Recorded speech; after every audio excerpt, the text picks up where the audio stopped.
there is a lot of blame put Mm. on people with PCOS, that they must be doing something wrong in order for this to be happening to them, which is really, really unfortunate, especially for people who have PCOS and are in larger bodies. Welcome to the Mindset Mirror Connection podcast, the podcast where we debunk the eat less, move more, shrink more mentality and focus on what really matters, which includes your relationship with your body, food, self-worth, and the behaviors that align with all of those. I'm your host, Christina Hathaway, licensed therapist with specialized training in food and body obsession, certified personal trainer and nutrition coach. At the Mindset Mirror Connection podcast, we believe what you say in your mind, you see in the mirror. So let's have a conversation about that. Before we get into today's episode, I want to make sure you subscribe to this YouTube channel. Also, if you don't want to miss any content that's being dropped, make sure you hit that notification bell as well. I also want to know who are the people you want to hear from on this show and what topics would you like me to continue to cover. Thank you so much for your continued support. Now, let's get into the episode. What's up, guys? Welcome back to the Mindset Mirror Connection podcast. Today, I have a very, very special guest, Dr. Basma Faris, a powerhouse in women's health who blends medicine, nutrition, and lived experiences into how she shows up for her patient. She's a board-certified OB-GYN, a certified culinary medicine specialist, and a former registered dietitian who began her healthcare journey helping women manage chronic conditions through nutrition. She currently serves as an assistant professor at Mount Sinai in New York, owns a telehealth company focused on evidence-based treatment for PCOS, and co-leads the Love and Nourish retreats, an immersive experience for professional women in midlife to reconnect with their health during the menopausal transition. Dr. Faris is known for integrating food as medicine in everyday gynecological care, especially for those navigating hormonal shifts, metabolic concerns, and complex cases like PCOS. She's also chair of the advisory board to the American College of Culinary Medicine and has been named a New York Super Doctor Rising Star in both 2022 and 2023. She's here to share what modern women need to know about PCOS, hormones, and reclaiming their health without restriction or shame. Welcome, Dr. Faris. I'm so excited for those of you listening. This is a fangirl moment for me because I've been following her and really learning from her in regards to PCOS. And so thank you for taking the time to meet with us today. You are so welcome. I'm a fan too. So it's a mutual adoration society today. So I love it. I love it. We're slowly putting together our girl gang who's going to go against all of the nonsense out there in regards to health and wellness for women. So I'm excited about that. Yeah. I love, just as someone who's kind of this, pieced together version of my professional self, if you will, because I have my therapy degree and then I did the certifications and other things. I love your story, how you started with dietetics and then moved into OB-GYN and then the culinary nutrition part of things. Just briefly, because not everyone knows that, I'd love for you to just share your story and how that transition's been for you or just how we got here. Yeah. Thank you. So yes, I started my career in nutrition. I studied nutrition as an undergrad at UC Berkeley and decided to go the dietitian route. So I became a dietitian and got my master's degree and did my internship at Brooklyn College. So I moved back to the East Coast where I'm from. And I worked I worked as a dietitian for many years with all ages, adults, children, men, women, a lot of diabetes, a lot of obesity, etc. And decided after a few years that I wanted to be able to do a little bit more with my career. And, thought it'd be a brilliant idea to go to medical school. So that's what I did with the intention. What age were you? I was 30 when I started. Okay. When I started I have a medical client school. Did the same thing, 30, and she's an OB-GYN now. She took her boards wonderful. today. Great. Congratulations to her. Yeah, so that's funny. Yeah, you should connect us. Yes. So yeah, it's challenging, right? It's not for the faint of heart. It certainly was challenging starting medical school at 30. And I thought I was going to do endocrinology or gastroenterology, right? Like something more definitely aligned with my nutrition background, but really, fell in love with the field of obstetrics and gynecology and taking care of women. But then quickly sort of realized that there were some disconnects, right? Like people were sort of knowledgeable about the importance of nutrition when it came to pregnancy and and, gestational diabetes, but really not anything else related to any gynecologic conditions, preconception. And so as I started practicing, where that disconnect really was most pronounced for me was in the world of PCOS, where people were not connecting and nobody was connecting it for them. Right. Really, that connection between what's going on with their menstrual cycle and their reproductive health and what's going on with their metabolic health. And those two were not meeting. So I was spending a lot of my time with my patients and really enjoyed doing so because I really felt like there was a place for me where I could really make this difference. And as I just sort of developed in my career, I went back and became certified in culinary medicine. As we all, like, the pandemic changed our lives in so many different ways, for better or for worse. But what it brought to my life was telemedicine. And as much as I hated it in the beginning, because how many people with random GYN complaints can you really see and be helpful with through telemedicine, right? And that's what we were doing.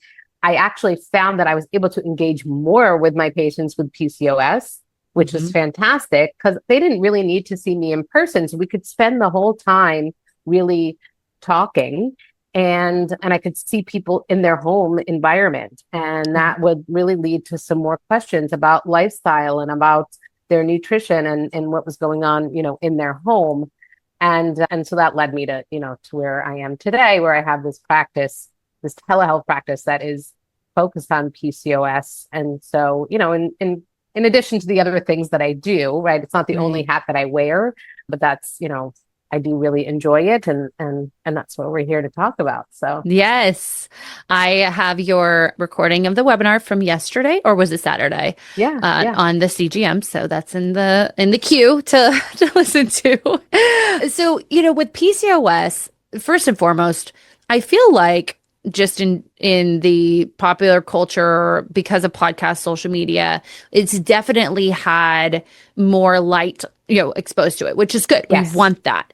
However, yes, I'm sure, just like myself, you run into a lot of like outdated myths and information and beliefs around PCOS. Right. What are the most common ones you see out there that come from patients or even practitioners? Yeah. There is a lot of blame put on people with PCOS, that they must be doing something wrong in order for this to be happening to them, which is really, really unfortunate, especially for people who have PCOS and are in larger bodies, right? Which isn't everybody with PCOS, but certainly PCOS is a risk factor for weight gain and obesity. And unfortunately, it's seen as the other way around.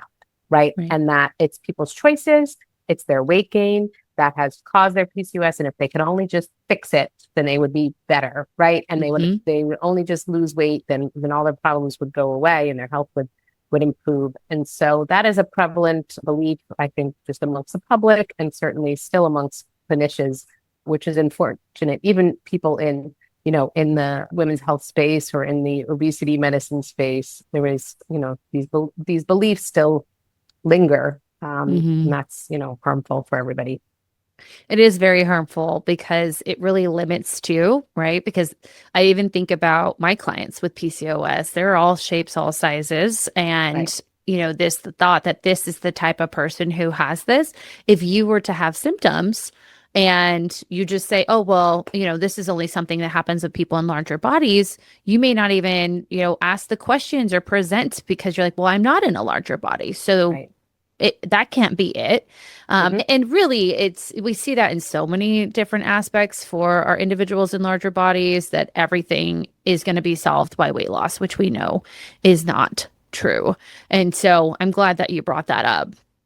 Speaking of symptoms, each woman is going to, have different symptoms that present. And I think with PCOS, a lot of women believe that it's solely just cysts on your ovaries, which is so far from the truth. So if you could just explain some of the specific phenotypes, the symptoms that people are seeing, and then maybe we'll touch on like labs and things after that. But what are the symptoms that people experience? Yeah. So people, I would say, the name sort of is really sort of a misnomer. It refers to the appearance of the ovary on ultrasound. It's not really helpful in terms of describing what it is that people experience. And by and large, people with PCOS experience a selection of the following: irregular or prolonged menstrual cycles or absent periods, which results from delayed or absent ovulation. Mm-hmm. Signs or symptoms of having elevated androgens, which would contribute to acne, facial hair, balding, and other skin changes. Metabolic health problems, so problems with weight gain, difficulty maintaining weight or easy to gain weight or difficulty losing weight. Fatigue, which is a big part of that. If your metabolism isn't functioning properly, you're not going to feel energetic. So whether that's physical fatigue in your body, fatigue in your brain, hypoglycemia, or episodes of low blood sugar after meals that people can experience, and that can lead to some symptoms, things like nausea and anxiety. Mood disorders are really prevalent. Depression and anxiety are more common. And then there are other health risks that are associated. So they may not be symptoms, but over time, and this is really what motivates me, over time, if not well managed or unmitigated, there are increased health risks. There are increased risk of diabetes, because insulin resistance is a big part of the pathogenesis of the condition, increased risk for heart disease, increased risk for something called endometrial cancer, which is a type of cancer of the lining of the uterus. So all of these different things that people are at increased risk for if they're not, optimizing or managing to the best of their ability. Right. And so really that to me is what is the most important. Yes, feeling good now is important, but it's feeling good now so we can also prevent and keep you feeling well, right? Everybody talks about longevity right now, and that's very hot, which I really feel like is just sort of another shade of prevention. Right. And so, prevention is super important. Yes. You're the second professional doctor that has said like the longevity is the new word. It's a new, fun word out there on social media. But no, I agree with you. I like to teach my clients on making decisions that are beneficial to myself now and my future self, right? And the more decisions we can make, having both of those at top of mind are wonderful, right? And so I love that. I remember, and again, I try to educate myself with, a few. I've had to learn along the way who I can trust. And I remember there being like 4 categories to PCOS. Is that been debunked since then? It's not that it's been debunked. That's really more of like a research characterization so that we can put people into boxes so that we can sort of study them. Yeah. And those are 4 phenotypes based on having different combinations of 3 characteristics. So you can either have all 3, or you can have 2 of any of the 3, and that puts you into the different categories. I don't categorize individuals. It's sort of like BMI, right? It's helpful for us to study, but it's not doesn't tell us so much about the individual. That is the same thing with these phenotypes, because really they represent a spectrum. So if you at your sort of most symptomatic or least optimized are a type A, which is because you have the characteristics of all 3 characteristics, but you make some changes, you treat some of the components of your PCOS, and now you've moved into one of the other types because you are in remission or, in that direction where you're improving your health. And so now you're no longer that, type A or type 1 or whatever, because you have actually helped to improve some of those symptomatology. So it's a spectrum, and so it's more of a research classification. I know people really, and it's very popular in social media. Let's sort of do this quiz and characterize you, and that will personalize you and your care. But it's not like there are only 4 different types of people out there. And people present in very different ways and in all different permutations. And so I don't find it that clinically useful on an individual basis. Yeah. I think about, perimenopause. I think about even just someone, like you said, making changes in their lives, or, as a therapist, like how stress affects our bodies, and that we can present, because there is no cure for PCOS, right? Yeah. So we can present, like you said, on this spectrum differently throughout our lives. And for a lot of women, PCOS is something that, at least the clients that I have worked with, that was diagnosed very early for them. And so they have struggled with it for decades, right? And it's going to present differently with whatever it is that you have going on. So I'm glad that you cleared that up. And it will change for an individual, right? Right. Across depending on what their goals are, what else is going on with their life, over their reproductive life as their ovarian reserve, changes. And so that's going to change sort of their presentation of PCOS as well. Yeah.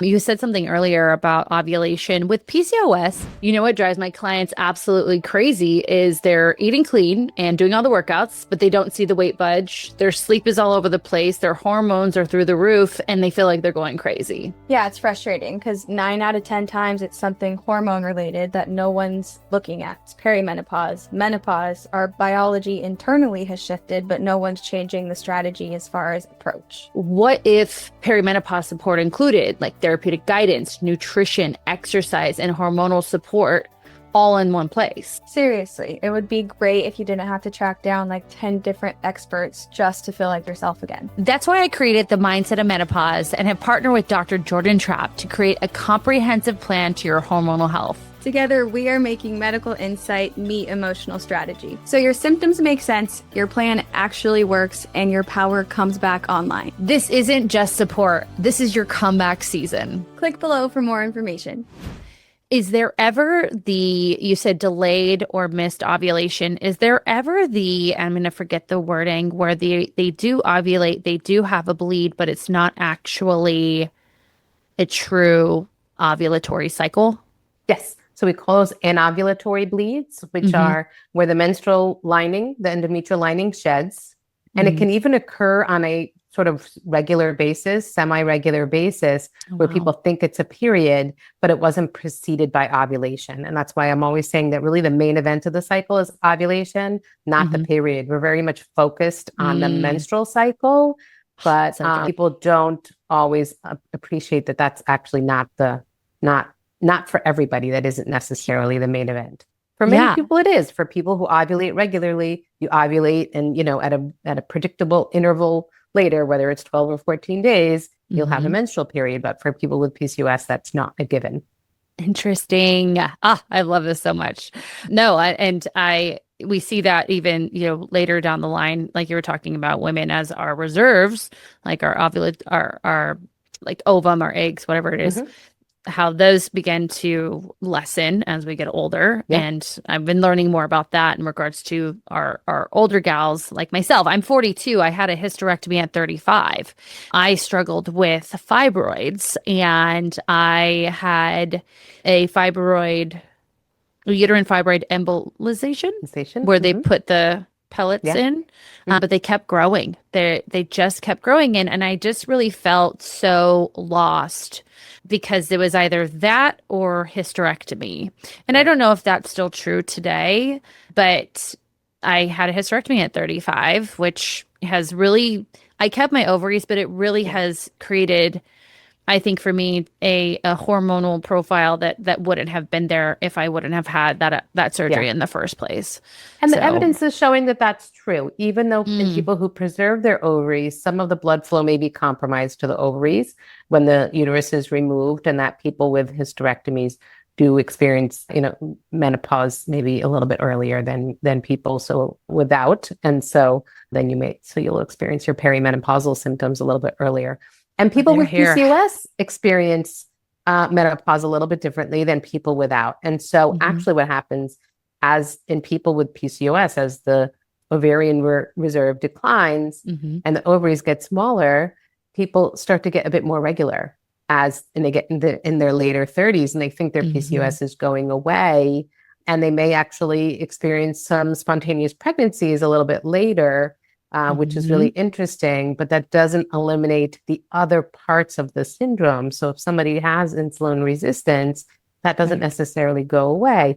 If their ovaries or their adrenal glands are prone to produce more androgens, that's not necessarily going to go away, even though the menstrual cycle or the ovulation is more regular. And so that's an important thing that we have to recognize in people with PCOS. And so people think, oh, well, now I'm having, regular, and they may find some relief from symptoms, right? Because all the systems are connected. So if you're ovulating regularly, you may actually feel, better than when you did when you were younger, but it doesn't mean that we ignore the other aspects. Yeah, right. Absolutely.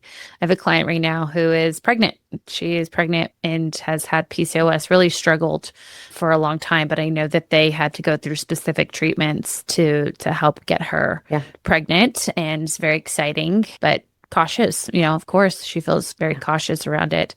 With that said, and I'm thinking of her, I'm thinking about a few other clients. They were literally just they had these terrible periods. They were young and they were, given the birth control. Here's your birth control pill. This is going to cure everything. And, kind of come back when you decide to get pregnant and we'll figure that out. What is your take on that? Yeah. Such a common story, right? And I am not anti-birth control pill in any way, shape, or form. It is an important part of our arsenal. It is a really effective form of contraception for people who don't want pregnancy. It is a beneficial treatment for many PCOS symptoms. It protects the endometrial lining. It helps to reduce some of the androgen levels. So it can be an important part of our treatment, right? If we, depending on what people's goals are. But the problem is that conversation that you just referred to, which occurs in offices still, is insufficient, right? Why? Why is this going to be why is this going to be a helpful treatment for you? What are the pros and cons? What are the other options? What are the other things that we should be doing in the meantime? Right? Okay, you don't want to get pregnant right now, but you have PCOS. So this is what you're going to experience when you go off the pill. And these are some of the other symptoms that you may have that we need to be addressing in all of these different ways, whether it's other medications, lifestyle, all of the different things. And so it's not wrong. It's not bad. It's not just a Band-Aid. It is part of the treatment. It's just insufficient in and of itself. By itself.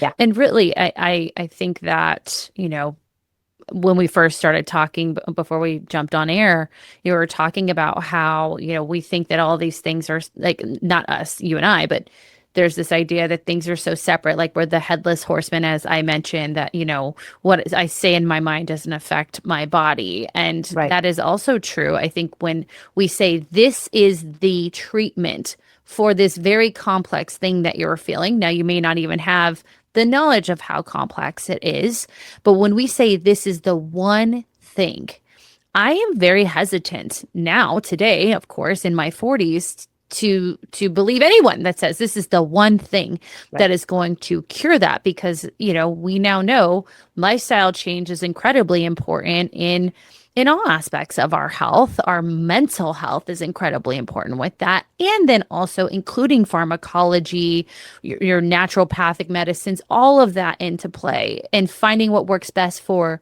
you. Right.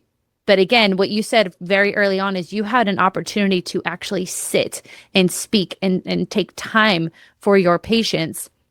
Whereas I feel like in other offices, unfortunately, that is not the norm. And it's just quick fix, and not getting to the root cause. I think it was honestly Fran Drescher, who I love. And she said, if you were a farmer and you had an apple tree and these apples were falling and they were just rotted, you wouldn't inject each apple with something. You'd look at the trunk, you'd look at the roots, but we don't treat women's bodies like that. And male, we'll give the guys their credit. Or anybody's bodies for that. Yeah, you're absolutely right. We don't look as holistically as we can. Unfortunately, you won't really hear me talking about root cause medicine, because I feel like that term has been co-opted and really sort of misused in so many different ways as really just sort of like a marketing tool. And people that promise, root cause, come up with these all different weird terms and that aren't really, to me, real. So that's unfortunate. So I sort of like believe it in theory, but like the way it's sort of talked about. So you ever really hear me using that terminology. Yeah. But yeah, looking at all, really trying to find out for each person, what are the factors for them? When I talk about PCOS, I talk about the different drivers. And for each person, one may be more prevalent than the other. And, one may be more of a factor for this person. For the other person, something else may be more of a factor. So for one person, insulin resistance is, really the largest driver for them. And then I have other patients where really they don't seem to have significant insulin resistance, but their sleep just, is significantly disrupted. They have a lot of stress. They're just on, just like going all the time, like at this level. And, for them, that might be more significant. And so, each person's treatment strategy or management strategy is going to be different. But yes, it takes time. And to your point, going back to your point about how clinicians don't have time, that's a fault of our system. A lot of clinicians get the flack for that, but they're working in a system that just prioritizes volume. Right. And, at the expense of taking time and spending time. It's not because they don't want to, it's that it's not sustainable. And so much of that comes from the insurance-based system that we're in, the poor reimbursements, especially for women's health. I mean, I don't know, that's like a whole topic. You could do a whole episode on that topic, but even for, procedures that are done by GYNs on women are reimbursed less than if a urologist was doing it on that woman, or if the analogous procedure was done on a man. Right. So Wow. if a urologist does a cystoscopy on a man, they'll get reimbursed at a higher rate than if they're doing it on a woman. And also if the urogynecologist is doing that procedure on a woman, it'll get reimbursed at a lower rate. And so there was actually a study published about that recently, and you can find where they compare the data, and that's just saying how much less women's health and women's bodies are valued. And so if you don't reimburse women's health conditions at the same rate, the doctors can't spend as much time because they have to see more volume, right? And also, just being in the sort of society and system that we're in, if finances are a motivator for people to perform well, it's going to be more competitive to go into the more lucrative specialties. And so that's going to select for different, maybe the higher performing medical students, et cetera. I don't want to say better or smarter because I'm an OB-GYN and I do it because I love it. Right. But, there is, financial incentive is a real thing for people. And so, that just puts, it's just showing sort of what is valued. And so I feel like clinicians take a lot of the brunt of that. That's true. And it's really, we're not the ones that's taking it all home, right? The insurance companies, the whole administrative system that is created to try to both maximize as much out of the insurance system, right? So you have to employ all these people that are experts at billing so they can try to get as much as possible. Well, all of those people, that's a whole layer, right? That's a whole industry that you have to pay. And then on the payer side, the insurance side, they got a whole army of people that are paid to say no, right? No. And so it's like this whole thick layer in between that's not being used towards the provision of services. Right. And it's really crazy. So that's like a whole, that's a whole nother topic for another day, but it definitely, it definitely is worth, mentioning. Yeah. Well, and I understand that I left the traditional therapy world because I had to diagnose people in order for their services to be paid for by insurance. And while yes, there are some people who meet criteria, we're almost like trying to, as you said earlier, put people in boxes. And what I found is when you put a diagnosis on someone, it almost takes away, it almost becomes their identities. And this idea of like, this is just who you are, like there's nothing you can do about it, when I know that's absolutely not true. And so now I get to work in more of a coaching capacity and say, okay, yes, that you struggle with these symptoms. And obviously I'm not working with like severe mental illness in this capacity. Let's figure out like how we can move forward, from today forward. Obviously I want to understand a bit about you, but yes, that's a big reason why I left. And I thank you for, that reframe, because it is true. It is not the doctors. They come into this to help people.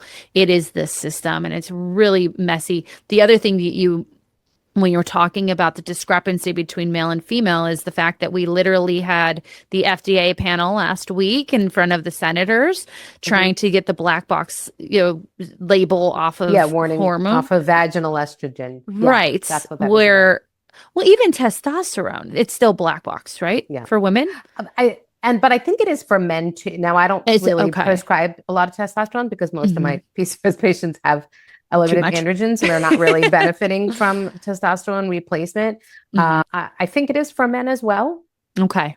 And so that's not really such a discrepancy, but it's not, there isn't even an FDA approved formulation or dosing for women for That's testosterone. what it was. That's what it is. And there's a black box warning on vaginal estrogen, which is, really nutty, ridiculous and not based in science at all. So yes, there's so much. Yes, we could do a whole topic on that. I'd love to have like a panel of my girlies that are on my team to talk about that because it is terrible.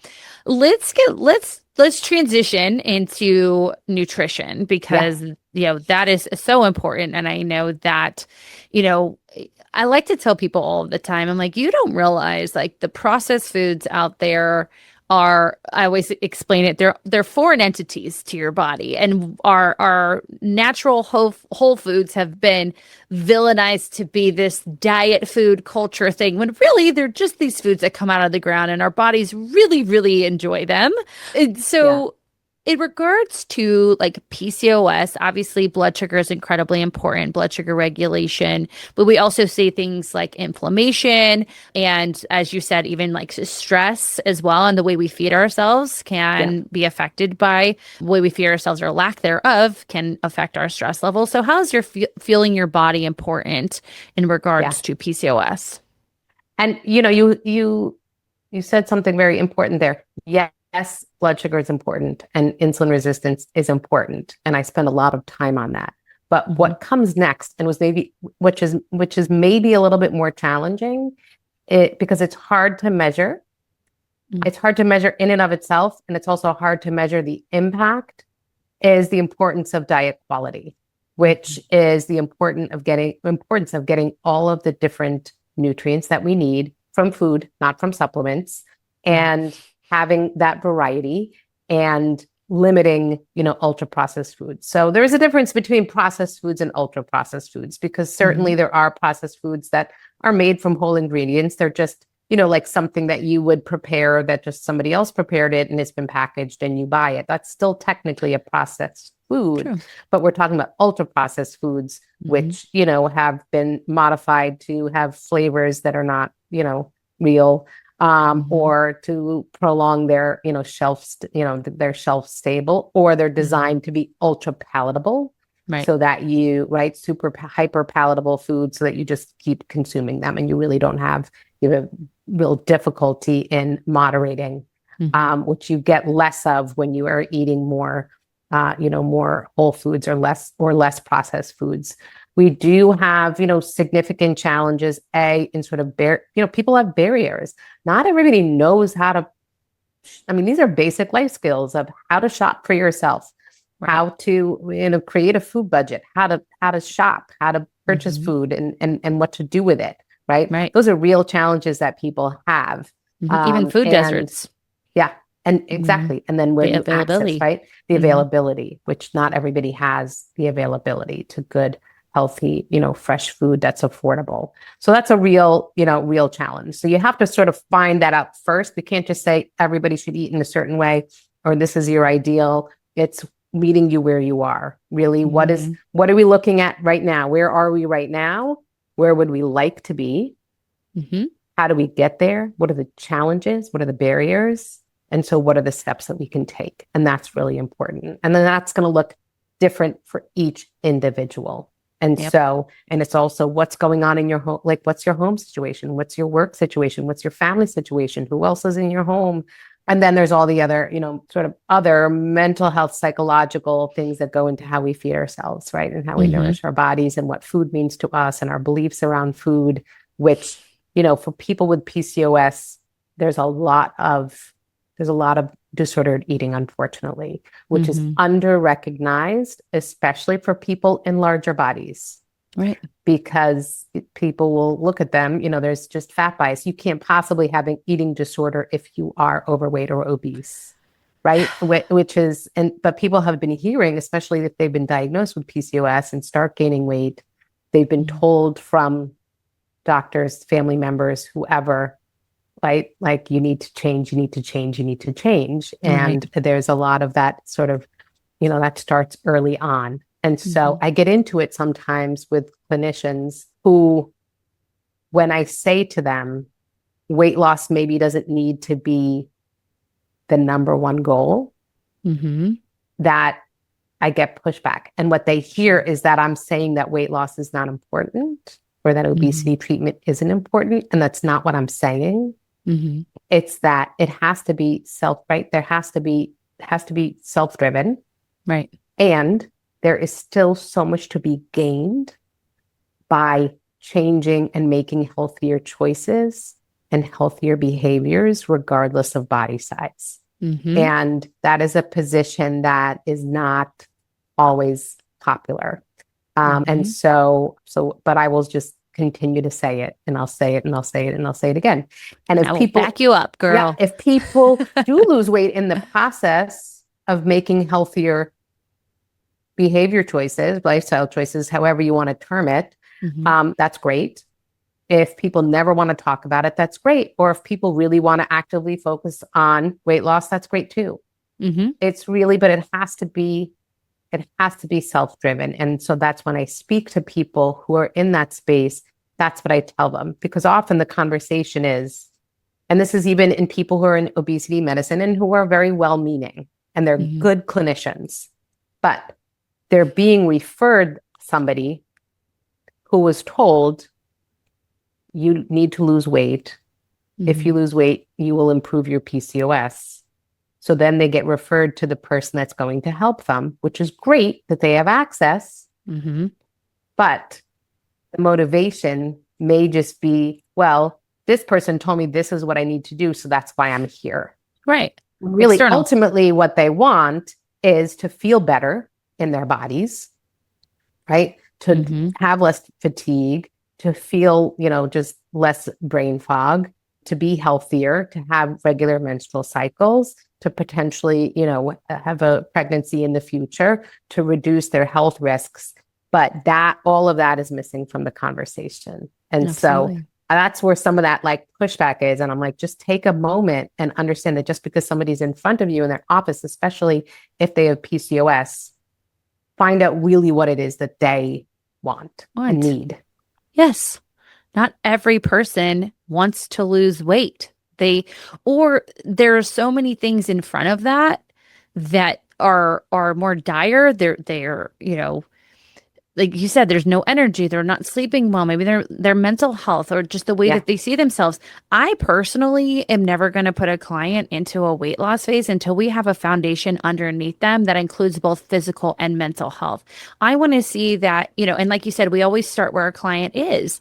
Okay, if we're getting 50 grams of protein, our next goal maybe be 75, right? Yeah. Instead of let's just put you to the recommended, back in the day, 1 gram of protein per body weight, which I don't even do that now. It's always these small little steps, really gaining a foundation underneath someone. But everything I do, every client that comes through me is going to go through our mental health psychological curriculum and really understanding them. But I think that's just so important is, you're seeing the person in front of you and you're hearing them. And I think what a lot of people only do is only look, and then they make judgments on who they're seeing in front of them. But we need to hear them. Yes. We need to understand them. And that's so incredibly important. And for our listeners, I want you to take what Dr. Faris is saying and understand what you need, right? What do you want? And if someone is, dismissing that or invalidating that, then it's time to find a new provider. Is there a random question? Is there a provider list of somewhere out there? I know there are some great organizations. Yeah. It's not to the same level as the Menopause Society because there isn't a PCOS certification, but the PCOS, right? Maybe. Sounds like a lot of work. I do like to do a provider education. And so the PCOS Awareness Association and PCOS Challenge, which are the two sort of largest advocacy groups in the United States for PCOS, I think do have a directory how robust they are. Yeah. I think the PCOS Awareness Association is more sort of ancillary services, and I think the PCOS Challenge maybe has a clinician directory, but yeah, it's hard. But I think, and this is something that it's probably another talk that I want to give, is how do you sort of make your team? Because you probably can't find, except for in rare circumstances, right, that one clinician that will do all the things for you. And so how do you find all the different people that you need to make up your team? What are sort of the things that you need and the characteristics you need? It's sort of like, you can't always find, like even you may have a partner, maybe in a monogamous relationship with a person. They may not be everything to you. And that's why you have your other friends, right? You got, you got this friend that you do this with, and that friend that you do that with. And, and so people have different needs that, fulfill different needs in your life. And I think your care team can be like that too, if you know what you need. So yes, no, we're big on collaboration here. That was actually going to be one of my questions, because, for me as a therapist, but then also in regards to personal training, I know how important strength is, especially, and muscle, especially with insulin resistance, how we're eating, what we're eating, even when we're eating in certain cases is so important. And then obviously I have the mental health, but that's kind of where I stop. I am not an expert in pelvic health. I am not an expert in PCOS. And when you were talking, I thought it was so interesting that you were wanting to go to school for endocrinology, but you kind of just basically have become a secondary endocrinologist in the fact that you work with PCOS, by the way. Yeah. I mean, in OB-GYN, we do focus on a particular part of the endocrine system. So it's not so, we definitely need to know about our reproductive hormones and be experts in that. But yeah, I do sort of laugh that I'm like a frustrated endocrinologist sometimes. Because it is a metabolic disorder. It's a hormonal and metabolic disorder. Right. And so it's really sort of the interaction of multiple different hormone systems. So you have the metabolic endocrine system, the insulin system, you have the reproductive hormone system, you have, the ovaries and the HPA axis. You have the adrenal glands as well. So you really have the interaction of these three systems. If somebody has thyroid disease, that will also have an impact. And so it is a metabolic and hormonal condition. And it's very complex. It's a syndrome. So it presents, differently for each person. But yeah, I do sort of laugh when I'm a frustrated endocrinologist. And for complex cases, I send them to, my endocrinology colleagues. I'm like, I'm like, something's just a little, I'm not really able to quite parse this, this one out. And for fertility, that's the other thing I tell people. If your primary goal is fertility, certainly you can work with me and I can help you, but I want you to see a reproductive endocrinologist, because that's what's important to you right now. Right. So let's get you to the person that's going to help you with your most important pressing problems. Because people will ask me, can you help me get pregnant? Yeah, I may be able to, right? It really sort of depends. It depends. If we make some changes and you start to cycle more regularly, yeah, you may. But I can't promise that. And that's the other thing that's kind of like a red flag for people. That there are people out there, clinicians, that'll say, I can help you get pregnant naturally, and fertility. As somebody who struggled with infertility for many years, those sort of promises are really just rub me the wrong way. Because even my reproductive endocrinologist couldn't promise me pregnancy, right? Right. And so you really are like really messing with people's hopes and dreams. And so that's a red flag. If somebody says, I can promise to, promise to get you pregnant naturally. Yeah. Now, I did a whole episode on reproductive grief. And because, again, I'm in women's health, and women come to us for a specific reason, but they all are obviously different backgrounds and in other areas like of their lives, pregnancy and all of that are all going to vary. And, unfortunately, we've had a good amount of women who struggle with infertility, and being that I have the background that I do, I'm able to support them. But then at a certain point, it's okay, maybe we need to go seek grief counseling and things like that. So it's heavy on my heart, because I have a few clients going through IVF right now, and just to see the defeat. And luckily they have, one of them has a good treatment team. The other one, jury's out on that, but no one's promising them anything. But yes, that's definitely something that I see all the time. It's just hard by itself, but no, Yeah. I love that you have, the boundaries and you're able to say, no, this is more, I won't say more important, but this is your focus right now. So I will be here to support you. I will communicate with them. I will do all those things. I'm exactly the same way. Even if a client, like I said, I had a client who did need to go to grief counseling. I said, let's focus on that right now. That's really what's going to be important. It's the biggest barrier. I will be here to communicate with them and support you. And when you're ready, you come back here. Because also I don't want to, step on anyone's toes. So I love that. So when it comes to lifestyle changes, and we've said that a lot, again, everything is going to be specific to that patient, but what are some things that you find yourself recommending the most? Yeah. Sleep. Hey, I love that.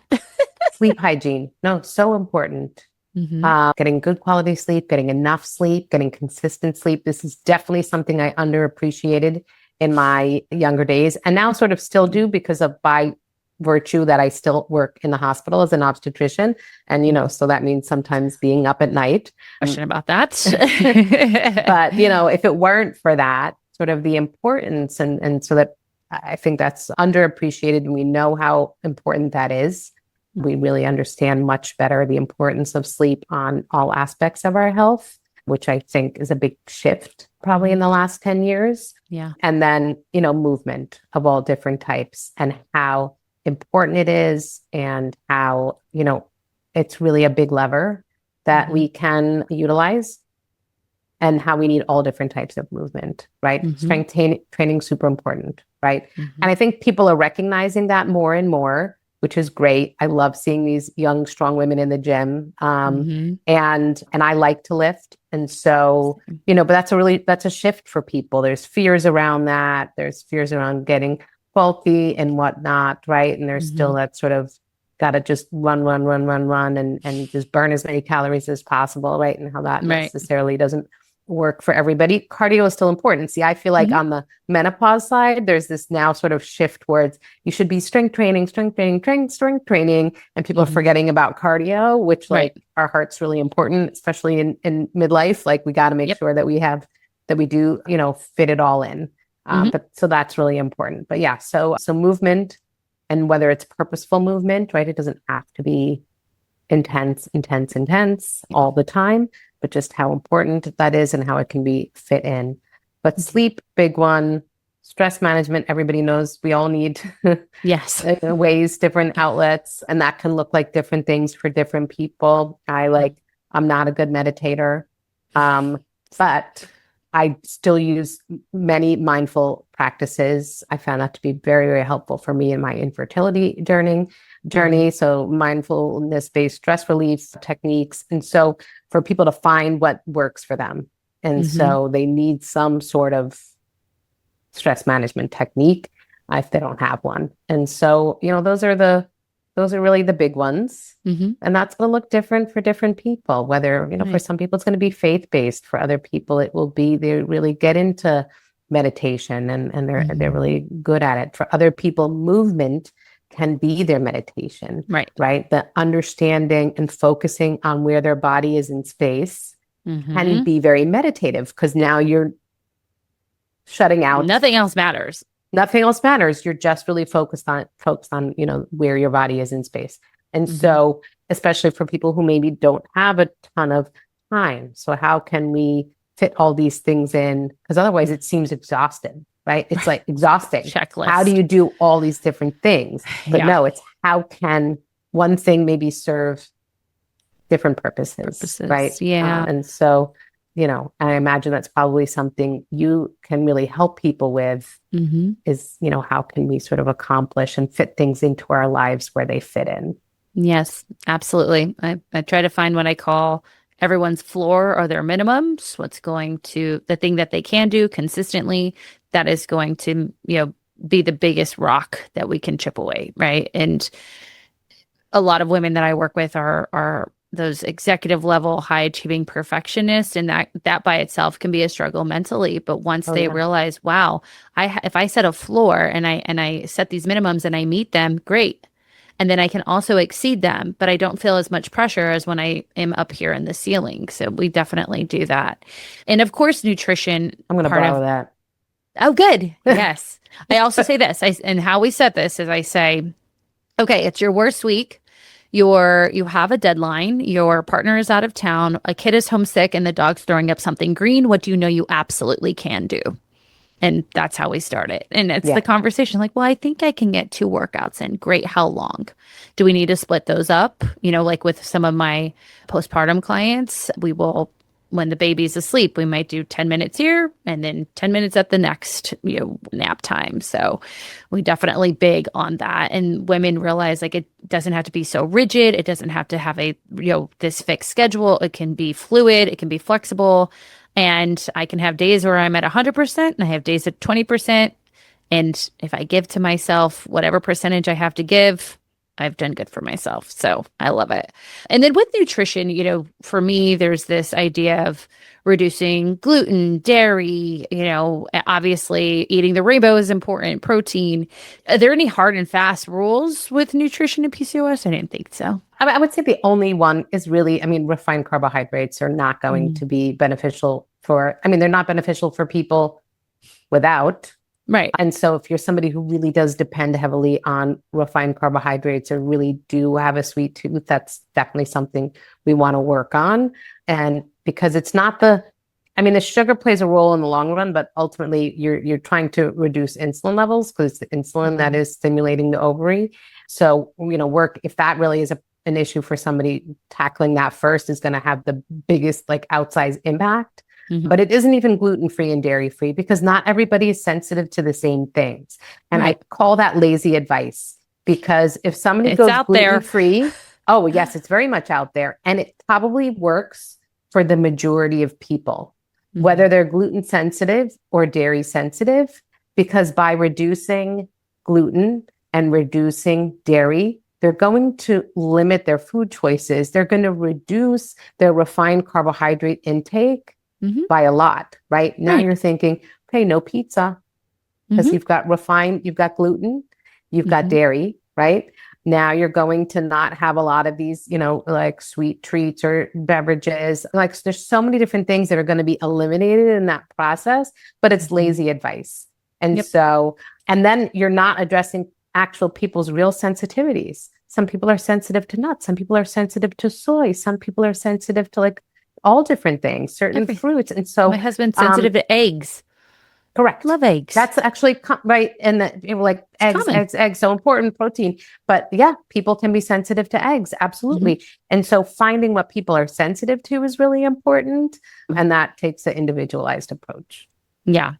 No, we definitely approach our clients like that. Again, I'm not a one size fits all. Even I just today, our Mindset of Menopause program launched, and it is an extension of my mindset method, but more focused on obviously perimenopause and how quality of food, again, food timing, ensuring that we're hitting certain micro and macros, not necessarily focusing on calories.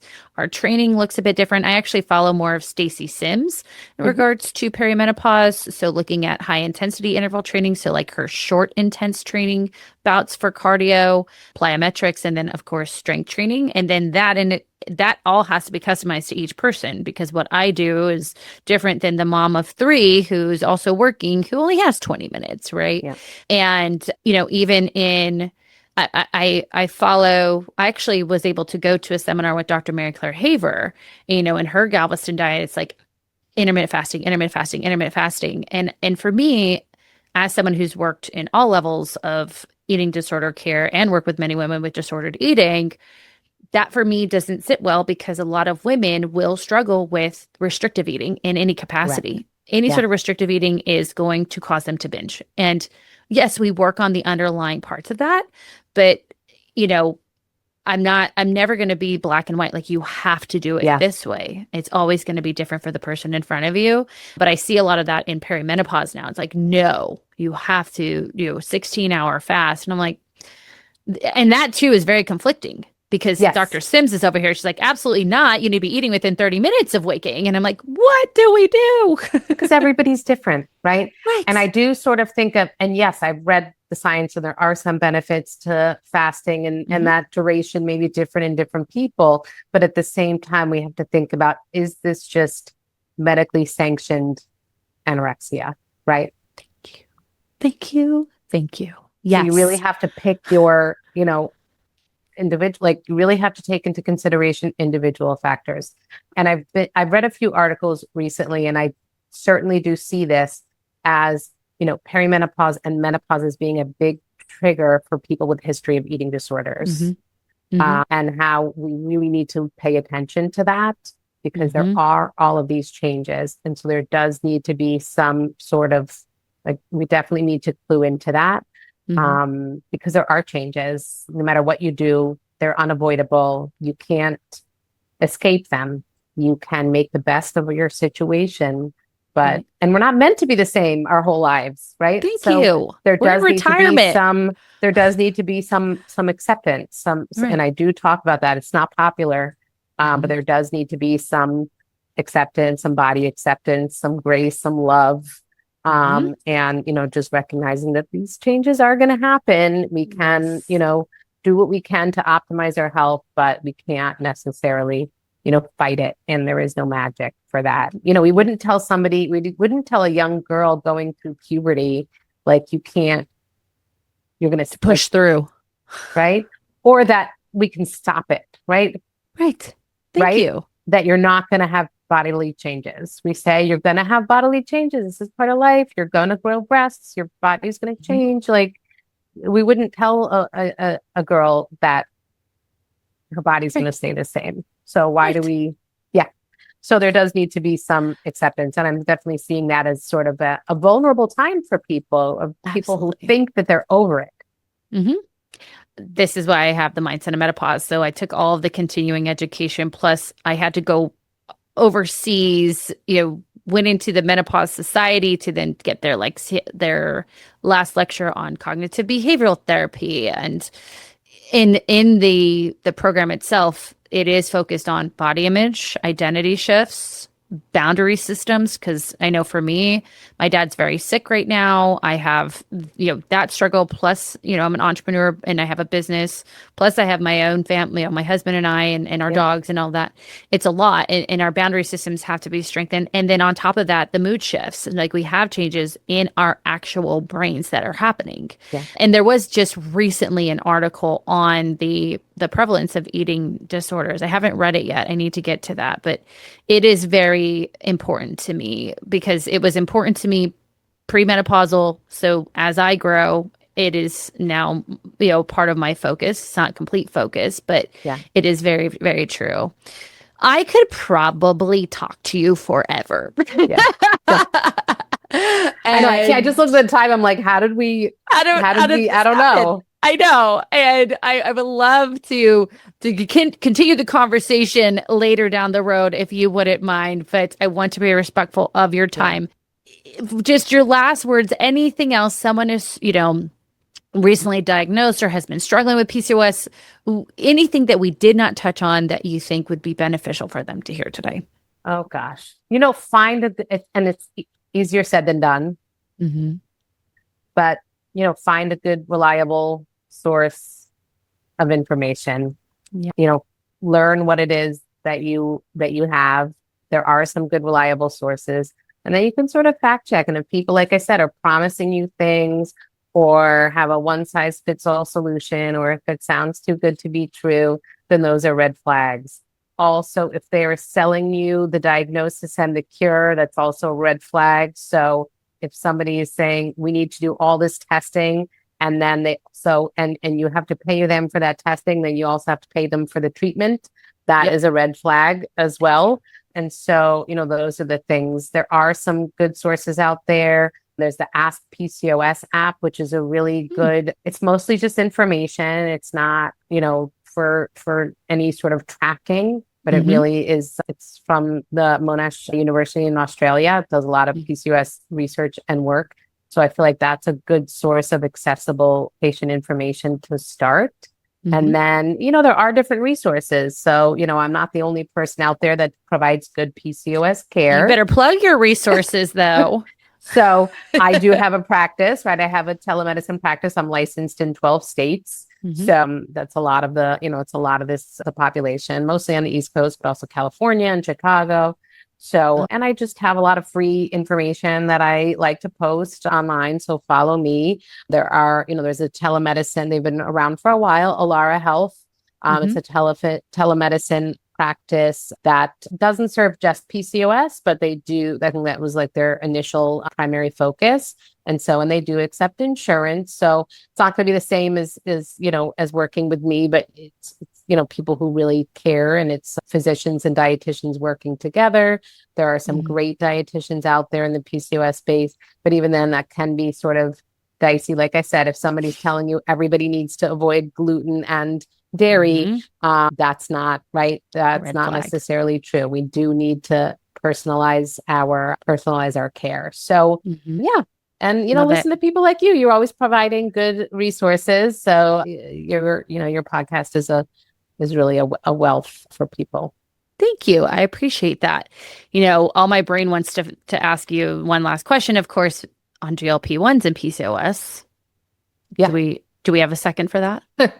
Sure. Is it a second answer? No. I mean, they are definitely helpful for many people with PCOS. They can help people with the insulin resistance, with weight reduction. They're not for anybody who's on a GLP-1 agonist. You do need the full package in terms of care. You need coaching. You need nutrition support. So if you're not getting your prescription from a place that can also provide you with all of the wraparound services, you will not be as successful, whether you have PCOS or you don't have PCOS. They're not covered specifically for PCOS. You have to meet an obesity diagnosis. So that's unfortunate. Maybe that will change at some point, but they can be helpful. It is tricky for people who are desiring pregnancy. Then, you shouldn't be getting pregnant on a GLP-1 agonist. So that's sort of a tricky spot there, but certainly they are part of the toolbox. They're not for everybody, but they are definitely part of my toolbox. And I think we need to talk about responsible use and responsible prescribing of them. Love it. Good. Well, thank you so much. This has been so wonderful. I know. I really had been looking forward to it. Yeah. And so, I'm so glad we did this. Yes, we as well. We will link everywhere for people to follow you. Again, just a wealth of information for those listening. Like I said, you are who I go to learn and educate myself. So thank you so much. For everyone listening, please share this podcast. It is just a wealth of information to any woman that would benefit from it. If you haven't already, we'd love for you to give us a follow if you're listening on Apple Podcasts or Spotify, or subscribe to our YouTube channel. And like I do every single episode, I'm going to leave you reminding you of this one last thing, that what you say in your mind, you see in the mirror. Bye-bye.